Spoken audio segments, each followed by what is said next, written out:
প্ৰিয় দৰ্শক শ্ৰোতা, এতিয়া হযৰত ইসমাইল আলাইহিস সালামৰ কুৰবানিৰ কাহিনী সংক্ষিপ্তভাৱে মই পেশ কৰিম। ওমা তাওফীকি ইল্লা বিল্লাহি আলাইহি তাওয়াক্কালতু ওয়া ইলাইহি উনীব। আল্লাহ রাব্বুল আলামিন হযরত ইব্রাহিম আলাইহিস সালামক আল্লাহ তাআলা সপোনত দেখালে যে হে ইব্রাহিম, তুমি কুরবানি দিয়া। তো কি কুরবানি দিব লাগিব, কিমান দিব লাগিব, এই কথা কিন্তু আল্লাহ তাআলা কোৱা নাই। কৈছে তুমি কুৰবানি কৰা। ৰাতিপুৱা উঠি পেলাই হযৰত ইব্ৰাহিম আলাইহিস সালাম 100টা উট কুৰবানি কৰি দিলে। দ্বিতীয় ৰাতি আকৌ আল্লাহ ৰাব্বুল আলামিনে সপোনত দেখালে যে হে ইব্ৰাহিম, তুমি কুৰবানি কৰা। তেতিয়াও ৰাতিপুৱা উঠি পেলাই কোনো প্ৰশ্ন নাই, কি দিব লাগিব, কিমান দিব লাগিব ইত্যাদি ইত্যাদি সম্পৰ্কে আল্লাহ তাআলা কোৱা নাই। আৰু ইব্ৰাহিম আলাইহিস সালামৰ কোনো প্ৰশ্ন নাই, আৰু 100টা দুম্বা তেখেতে কুৰবানি কৰি দিলে। তৃতীয় ৰাতি আল্লাহ ৰাব্বুল আলামিনে হযৰত ইব্ৰাহিম আলাইহিস সালামক নিৰ্দিষ্ট কৰি আল্লাহ তাআলা কলে, হে ইব্ৰাহিম, উট আৰু দুম্বা সুম্বা নহয়, তোমাৰ প্ৰিয় সন্তান ইসমাইল আলাইহিস সালামক কুৰবানি কৰি দিয়া। আপোনালোকে চিন্তা কৰি চাওক, এইটো এটা কিমান ডাঙৰ পৰীক্ষা হ'ব পাৰে। নমৰুদে যে ইব্ৰাহিম আলাইহিস সালামক যে অগ্নিত নিক্ষেপ কৰিছিল, তাতকৈ আৰু ডাঙৰ অগ্নি পৰীক্ষা হৈছে এই পৰীক্ষা। কাৰণ তেওঁৰ একমাত্ৰ সন্তান, এই সন্তানৰ ওপৰত তেওঁৰ কিমান সপোন। তেওঁৰ সন্তান আল্লাহৰ জমিনত আল্লাহৰ আইন প্ৰতিষ্ঠা কৰিব, আল্লাহৰ দিন প্ৰতিষ্ঠা কৰিব। কিমান ডাঙৰ এটা সপোন তেখেতে দিলত পোষণ কৰিছে, লালন কৰিছে। কিন্তু এনেকুৱা এটা সময়ত একমাত্ৰ সন্তান, 5টা 10টা সন্তান নহয়, একমাত্ৰ সন্তান। তাৰমানে আল্লাহ তাআলাৰ পৰীক্ষাটো হৈছে যে এনেকুৱা এটা সময়ত, এনেকুৱা এটা বয়সত আল্লাহ ৰাব্বুল আলামিন হযৰত ইব্ৰাহিম আলাইহিস সালামক এজন সন্তান দিলে। আৰু এই সন্তানবিলাকতো আপোনাৰ হাবি জাবি সন্তান নহয়, নবীসকলৰ সন্তান। কি সুন্দৰ চেহাৰা, সুদৰ্শন চেহাৰা। তো আল্লাহ তাআলা দেখিব বিচাৰিছে যে তেওঁৰ সন্তানৰ প্ৰতি বেছি মহব্বত না মই আল্লাহ ৰাব্বুল আলামিনৰ প্ৰতি বেছি মহব্বত। তো এইটো যাচাই কৰাৰ কাৰণে আল্লাহ তাআলা ক'লে যে তুমি তোমাৰ সন্তানক তুমি কুৰবানি কৰা। তো এই ক্ষেত্ৰতো তেখেতে কি কৰিলে, কোনো প্ৰশ্ন কৰা নাই, কোনো আপত্তি কৰা নাই। তেখেতে তৈৰি হৈ গ'ল কুৰবানি কৰাৰ কাৰণে। তেওঁ ঘৰত গ'ল, গৈ পেলাই তেখেতে তেওঁৰ বিবি হাজেৰা আলাইহিস সালামক ক'লে যে ইসমাইলক তুমি সজাই পৰাই দিয়া, মই ফুৰিবলৈ লৈ যাম। বিবি হাজেৰা আলাইহিস সালাম তেখেতে সজাই পৰাই দিলে, আৰু তেখেতে ফুৰিবলৈ লৈ যোৱাৰ কথা কৈ লৈ গৈ আছে। লৈ গৈ আছে ক'ত? তেখেতে লৈ গৈ আছে আপোনাৰ কুৰবানি কৰাৰ কাৰণে। তো শয়তান দেখিলে যে এনেকৈ যদি ইসমাইল আলাইহিস সালামক তেখেতে কুরবানি কৰি দিয়ে, তেখেতেতো পৰীক্ষাত পাছ কৰিব, আৰু পৃথিৱীৰ সমস্ত মানৱ মণ্ডলী, মানৱ জাতি, মুছলিম জাতি, বিশেষকৈ মুছলিম জাতি, তেওঁসকলে দৃষ্টান্ত লাভ কৰিব। অতএব ওয়াসওয়াসা দিয়াৰ দৰকাৰ। তেতিয়া এই ইবলিস শয়তান তেখেত গ'ল সৰ্বপ্ৰথমেই বিবি হাজেৰা আলাইহিস সালামৰ ওচৰত। তাতে যোৱাৰ কাৰণটো হৈছে যে মহিলা জাতি, মা জাতি, তেওঁসকল আপোনাৰ কিছু দুৰ্বল হয়।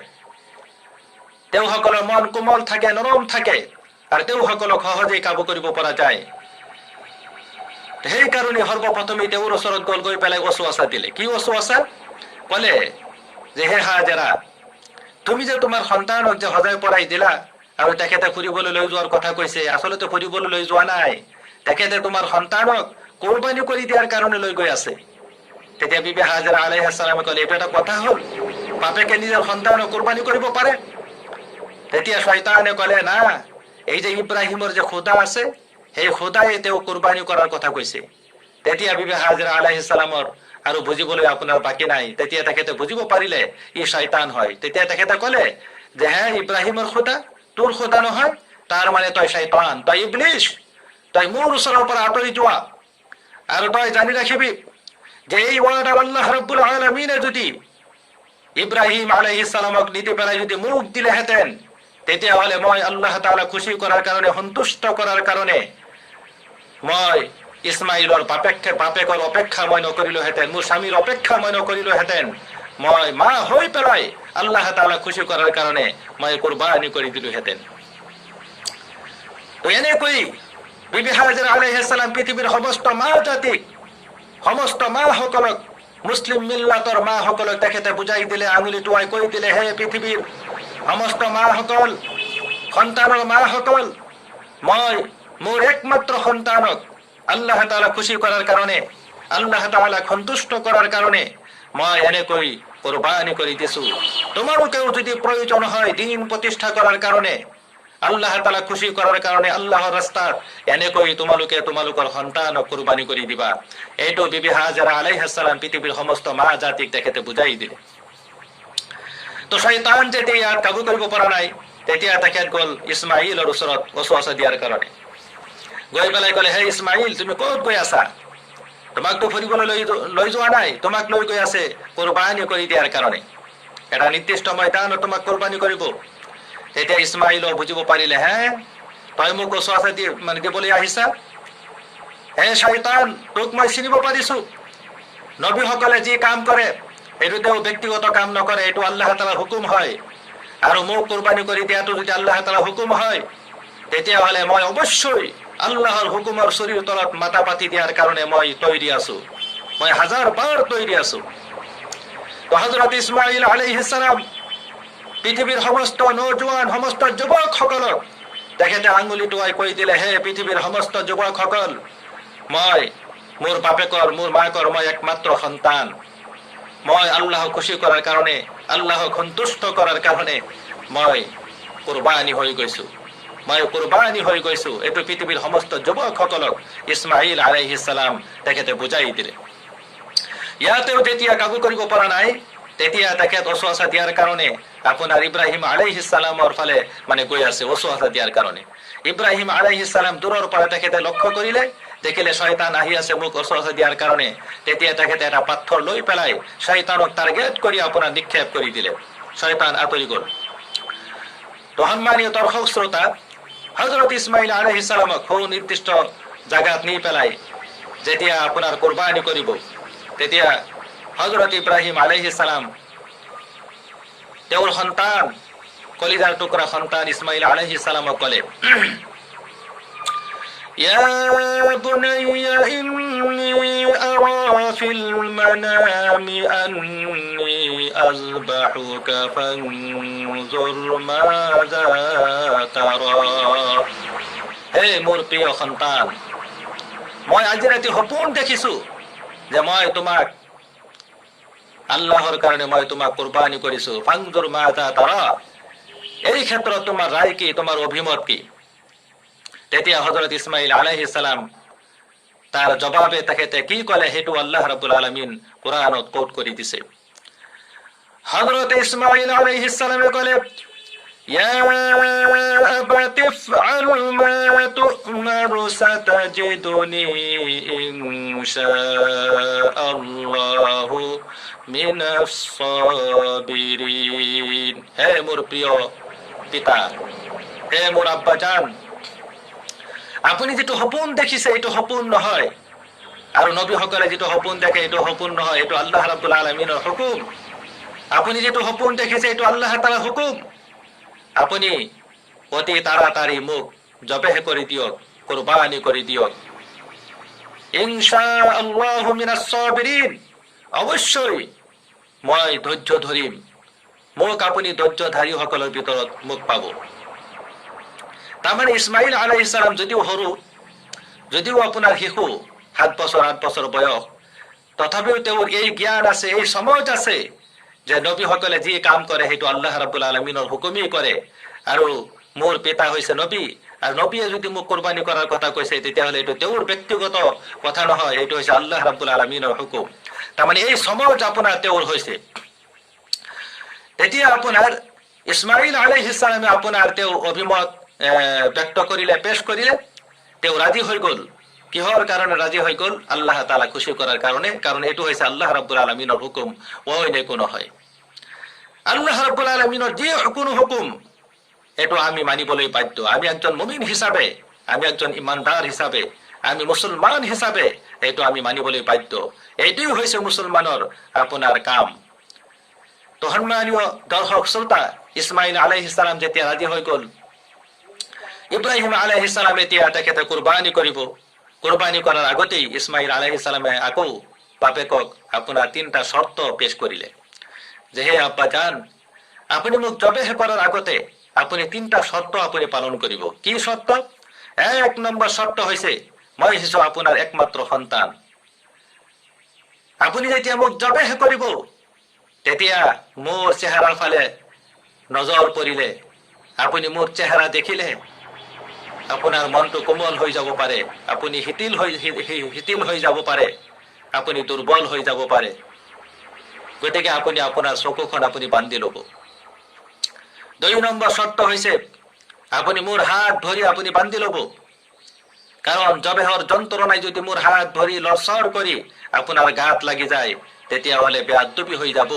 গতিকে আপুনি মোৰ হাত ধৰি আপুনি বান্ধি ল'ব।